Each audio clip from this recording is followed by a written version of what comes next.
उसमें न मेरी मेहनत कम हुई, न मेरी लागत कम हुई, न मेरे को उत्पादन पूरा मिला, और मैं निराश था कि ये खेती नहीं चलेगी। और कारण कैसे पता लगा? मैंने डॉक्टर हरिओम, जो एग्रीकल्चर यूनिवर्सिटी हिसार के सीनियर साइंटिस्ट हैं, केवीके के हेड थे, मैंने उनसे ये ट्रेनिंग ली थी जैविक खेती की। तो मैंने कहा, डॉक्टर साहब आपकी खेती करते 3 साल हो गए, मेरे को लाभ नहीं हो रहा। तो उन्होंने मेरे को 2 यूनिवर्सिटी के कृषि वैज्ञानिक का लिटरेचर दिया, साहित्य दिया, और उसमें लिखा था जैविक खेती क्या है, उसके मूल सिद्धांत क्या है। अब इसको ध्यान से थोड़ा सा सुनिए।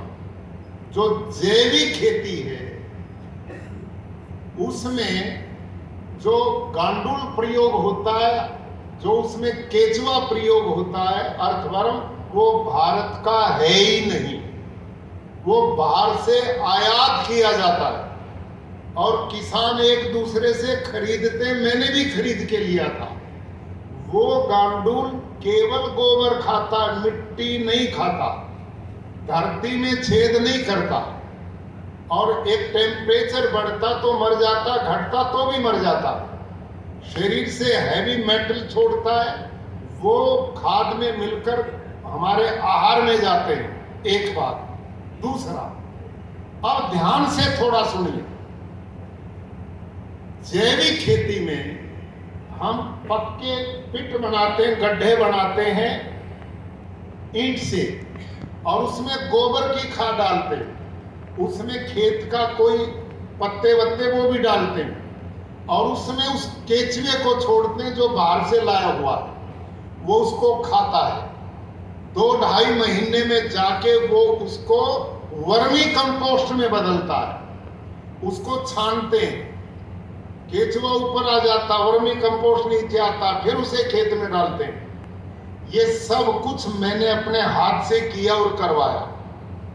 अब जब सब कुछ करने पर भी उत्पादन पूरा नहीं मिला, और मैंने देखा कि भारत की सरकारें, प्रदेश सरकारें जैविक खेती को पिछले 30-40 साल से प्रमोट करने पर लगी, लेकिन भारत में कोई सफल मॉडल इसके नहीं बन पाए, लोगों में लोकप्रिय नहीं हो पाया।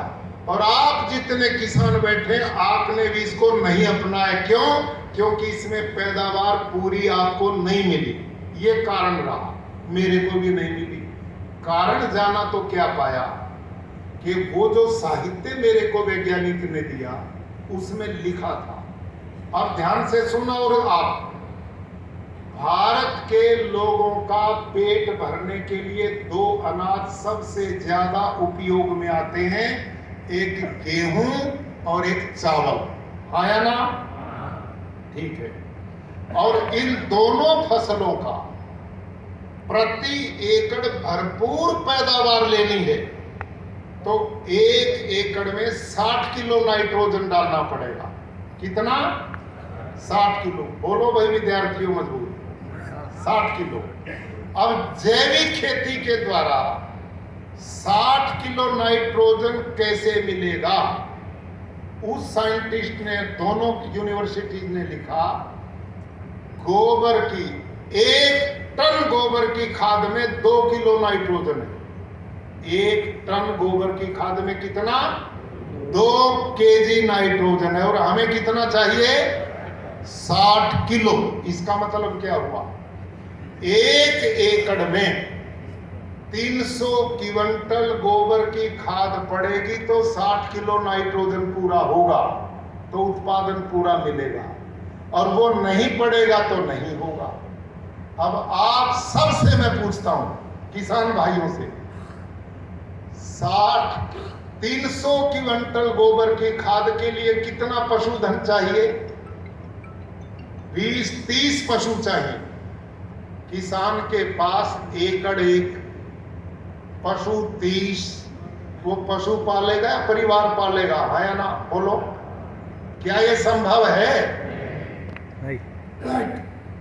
क्या आज इतना पशुधन हमारे पास में है कि प्रति एकड़ 300 क्विंटल गोबर की खाद डाली जा सके? नहीं है। नंबर 2, इतनी गोबर की खाद जिस खेत में पड़ेगी तो वहां अनवांटेड घास, खरपतवार, यानी कि बिना जरूरी जंगली घास बहुत पैदा होगा, है या ना? उसको निकालने में सारा दिन लेबर लगेगी, जो पैदा नहीं होता वो लग जाएगा। दूसरी बात, तीसरी, उन्हीं साइंटिस्ट ने आगे लिखा कि यदि आप 300 क्विंटल प्रति एकड़ गोबर की खाद नहीं डाल सकते तो ये जो केचुए के द्वारा बनी वर्मी कंपोस्ट है, 150 क्विंटल में वही काम हो जाएगा जो 300 क्विंटल गोबर की खाद में होता है, यानी कि आधी लगेगी। 300 क्विंटल की बजाय 150 क्विंटल में 60 किलो नाइट्रोजन पूरा होगा।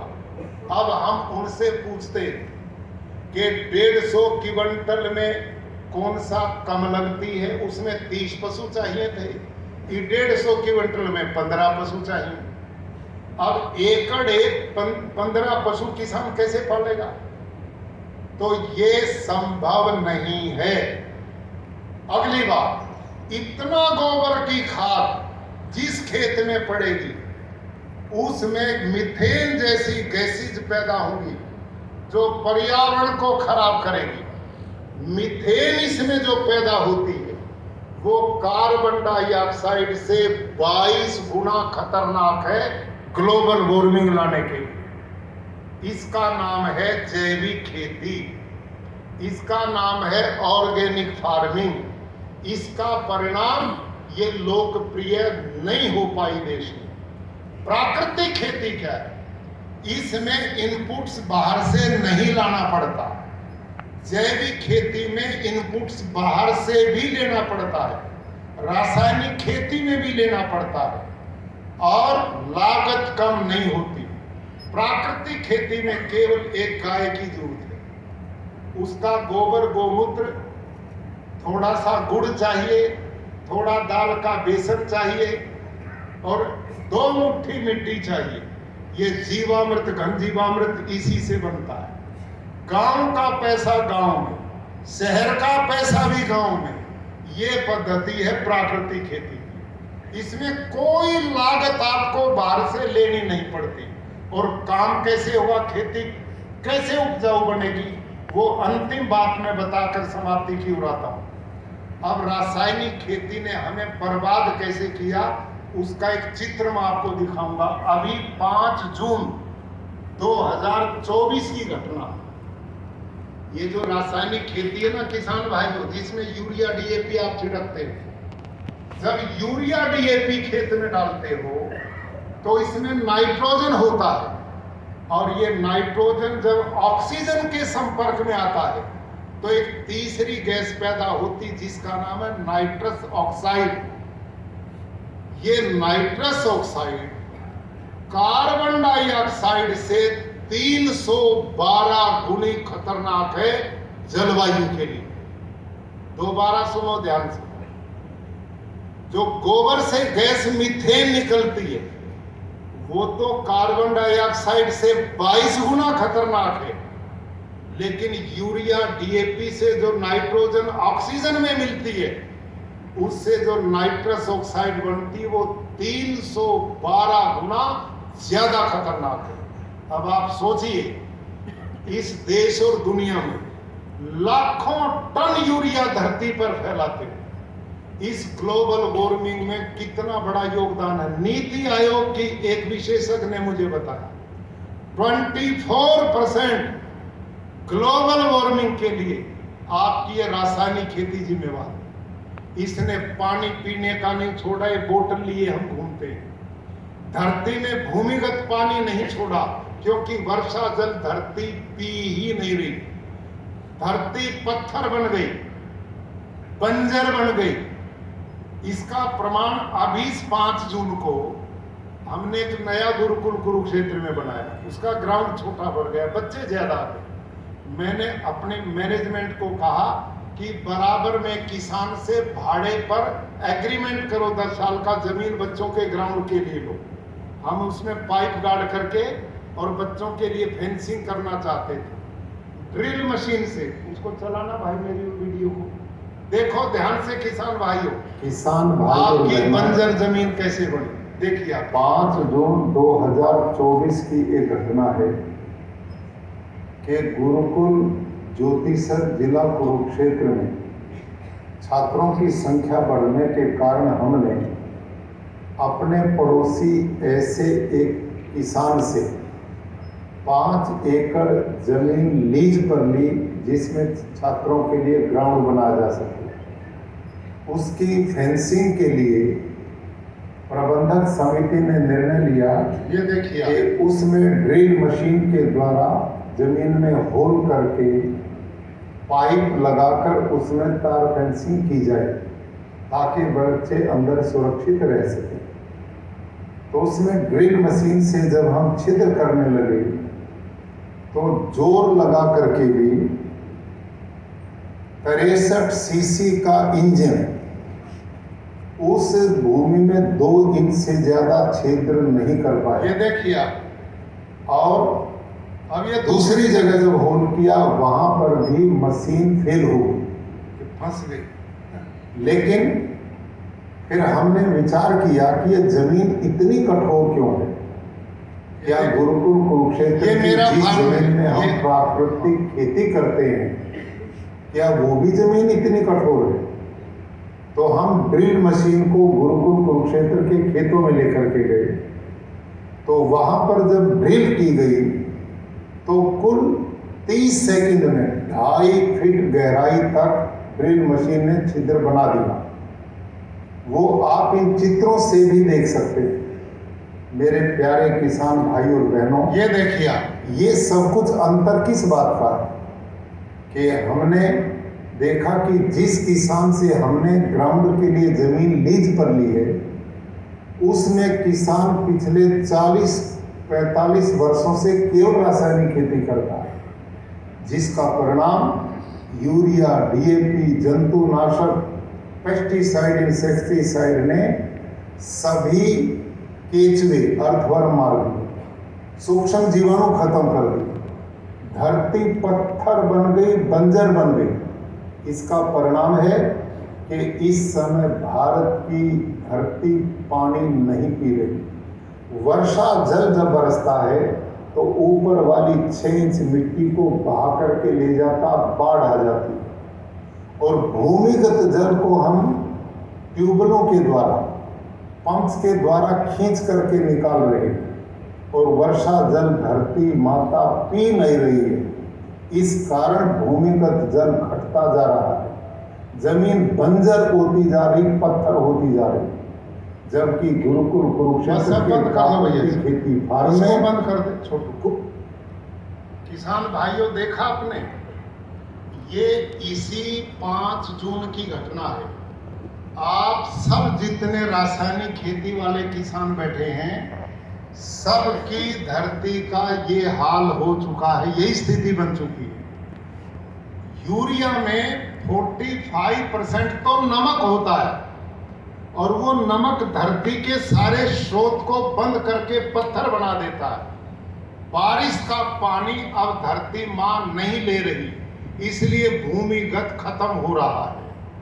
मैं बधाई देता हूं गडकरी साहब को जो तालाब बना रहे हैं जहां पानी रुक करके फिर वाटर लेवल ऊपर आ रहा है। लेकिन सारे देश में जहां वर्षा मां बाढ़ आ जाती है, नहीं होती तो वहां पर एकदम सूखा पड़ जाता है। अब हमारे धरती आपने देखी, जब उसमें ड्रिल गई तो मिट्टी की क्वालिटी देखो हमारी कितनी बढ़िया मिट्टी थी और पहली मिट्टी में धूल उठ रही थी, उसमें कुछ भी पोषक तत्व बचे नहीं और वो बनाते हैं सूक्ष्म जीवाणु, वो बनाता है केचुआ गांडुल। अब मेरे खेत में अगली वीडियो और दिखा भैया, हमारे खेत को देखने के लिए भारत के राष्ट्रपति कोविंद जी गए थे।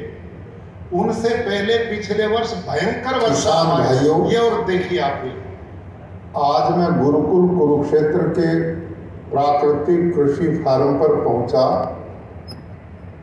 आप सब जानते हैं कि पिछले 10-11 जुलाई में उत्तर भारत में भारी बारिश हुई है और कुरुक्षेत्र में भी ये वर्षा पर्याप्त मात्रा में हुई, जिसके परिणाम स्वरूप सभी लोगों के खेत लबालब पानी से भर गए।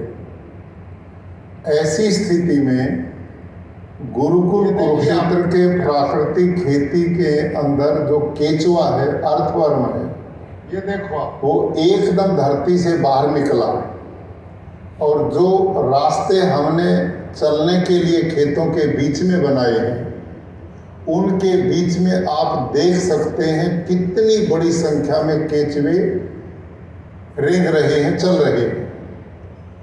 और हमारे एक एक एकड़ में 8-10 लाख तक केचुआ काम करते हैं और ये भूमि में 8-10 फुट तक यूं सीधा छेद बनाते हैं, दूसरे छेद से ऊपर आते हैं, इससे जाते हैं और इससे आते हैं।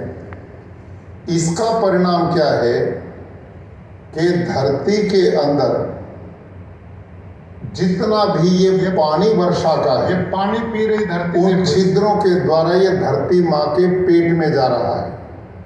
ये ये देखिए जो दूसरा आप बुलबुले चित्र देख रहे हैं, इसमें पानी में वे बुलबुले उठ रहे हैं। ये सारा का सारा पानी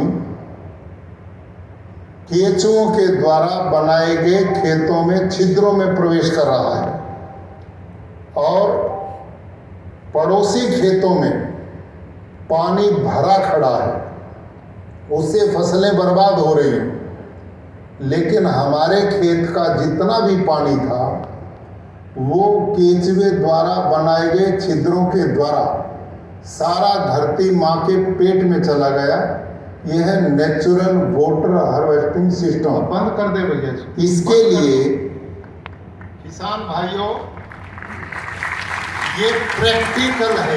ये आपने ये सब चीजें केवल पुस्तकीय नहीं बता रहा मैं, ये खेत में मेरे में जो हुआ देखता। आपके यहाँ इतना गांडुल है किसी के खेत में, बताओ? ये देखो आप, अब समझो ये जो गांडुल है, ये एक जीवन में 40 से 50 हजार बच्चों को जन्म देता है और ये धरती में देखो यूं छेद बनाता है और दूसरे से आता है, इससे उसी से वापस नहीं आता। ये मनरेगा वाले तो आपसे शाम तक पैसे मांग लेते हैं। ये तो बिना पैसे का मजदूर भगवान ने आपको भेजा है। और ये केचुआ जो धरती 10 फीट तक छिद्र बनाता है, उसको वर्मी बोझ से लिपाई करते जाता है। 10 फीट तक धरती को ऑक्सीजन मिलता है, उसकी फर्टिलिटी बढ़ती है, पूरी जमीन को मुलायम बनाता है, पूरे छिद्र बनाता है और नीचे वाली खनिज पूर्ण मिट्टी को खा के जब पेट से निकालता है तो आपके खेत की मिट्टी से इसके पेट से निकली मिट्टी में 6 गुना ज्यादा नाइट्रोजन है। ये जो लोग कहते हैं ना नाइट्रोजन कहां से आएगा, ये मैं बता रहा हूं। 6 गुना नाइट्रोजन इसके पेट की मिट्टी में है, 9 गुना ज्यादा फास्फोरस है और 11 गुना ज्यादा पोटास है। और शेतकरी भाइयों, जब ये मरता है ना, ये केचुआ अपनी उम्र पूरी करके, तो धरती के 16 प्रकार के पोषक तत्व की पूर्ति करता है। धरती को 16 तत्व से ज्यादा किसी की भी जरूरत नहीं है। सारे पोषक तत्व अपना शरीर का बलिदान देता है। हम इतने लोग बैठे हैं, हमारे शरीर में एक भी तत्व की कमी हो जाए तो विदाई होती है कि नहीं? हमारे में सारे तत्व हैं, इसमें भी सारे तत्वों के तभी जीता है। और ये जीता है, मरता है, जीते हैं, मरते हैं। एक मरता है और 40,000 दे के जाता है। अब मेरे खेत में, ये तो 2 साल पहले का चित्र हो गया, पिछले वर्ष का, अब इनकी संख्या और बढ़ गई है। और गौ माता के पेट में जो सैकड़ों तरह के सूक्ष्म जीवाणु हैं, वो आकाश से नाइट्रोजन को खींचते हैं। 78% नाइट्रोजन आकाश में, उसका भोजन बना के पौधे को देते हैं। धरती माँ में phosphorus, zinc, potash, magnesium, iron, copper का भंडार है, लेकिन वो तत्व अपने आप पौधे का भोजन नहीं बनते। उदाहरण के लिए अंतिम, आपके घर में किचन है कि नहीं? सबके घर में किचन में भोजन बनाने का सारा सामान है। वहाँ चावल भी है, आटा दाल भी है, सब्जी भाजी भी है, गैस भी है, सब कुछ है। लेकिन यदि किचन में माँ बहन बेटी भोजन बनाने ना जाए तो क्या बन के अपने आप बाहर आ जाएगा? बोलो। सामान तो सारा है भोजन बनाने का, लेकिन बनाने वाला नहीं तो नहीं बनेगा। वही चीज धरती माता में सब कुछ भोजन बनाने का सामान है पौधे के लिए। Phosphor, zinc, potash, magnesium, iron, copper सब कुछ है। लेकिन जो पौधे का भोजन बनाने वाला ये केचुआ था, भोजन बनाने वाले जो वर्कर सूक्ष्म जीवाणु थे, वो यूरिया, डीएपी, इस जहर ने सारे मार दिए।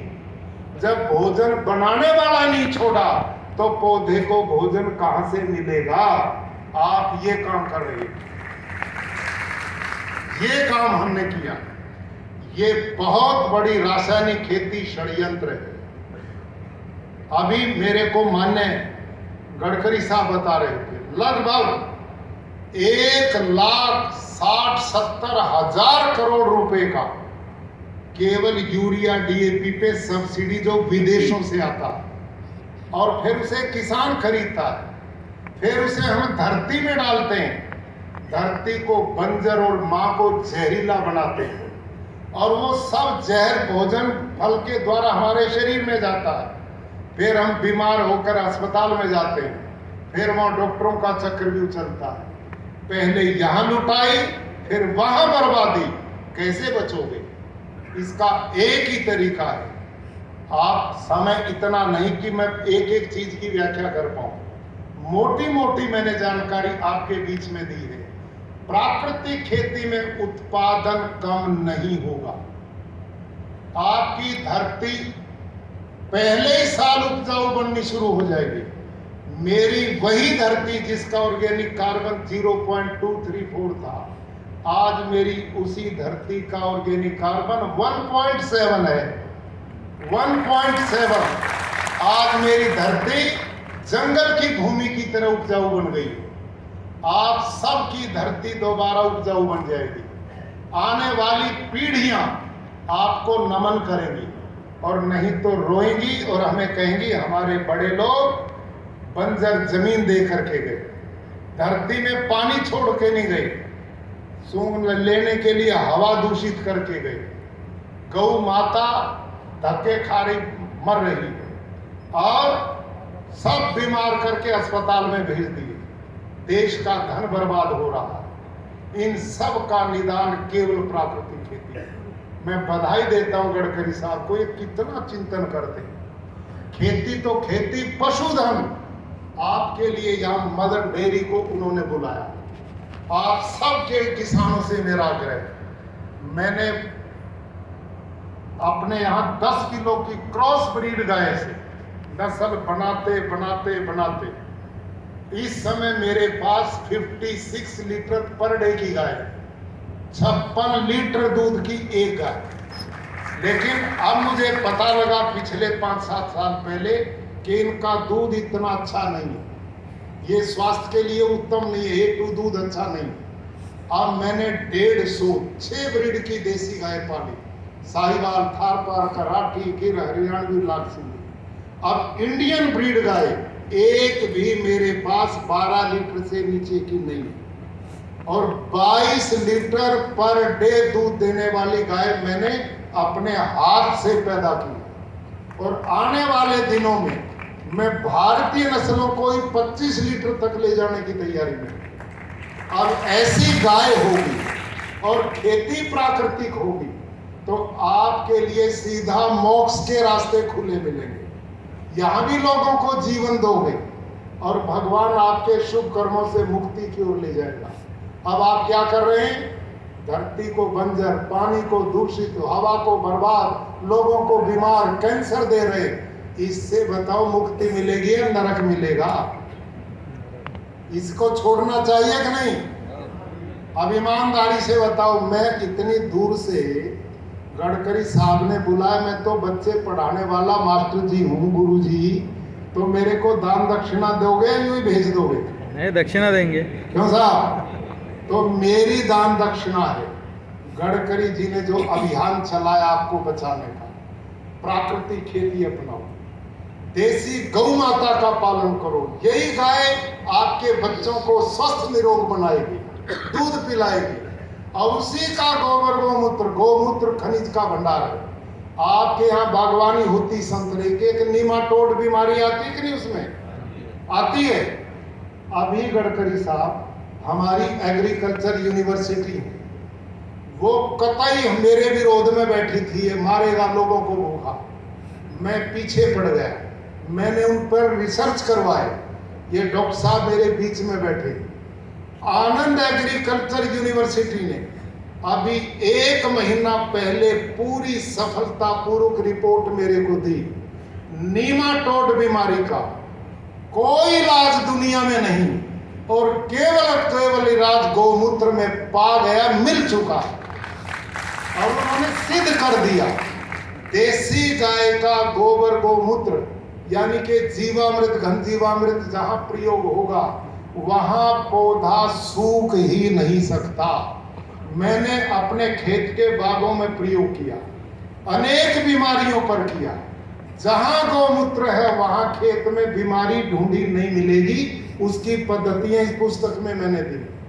तो भाई और बहनों, कतई निश्चिंत होकर ईमानदारी से आप प्राकृतिक खेती की ओर लौटो। आज एग्रोविजन फाउंडेशन द्वारा जो एक भूमि पूजन हुआ,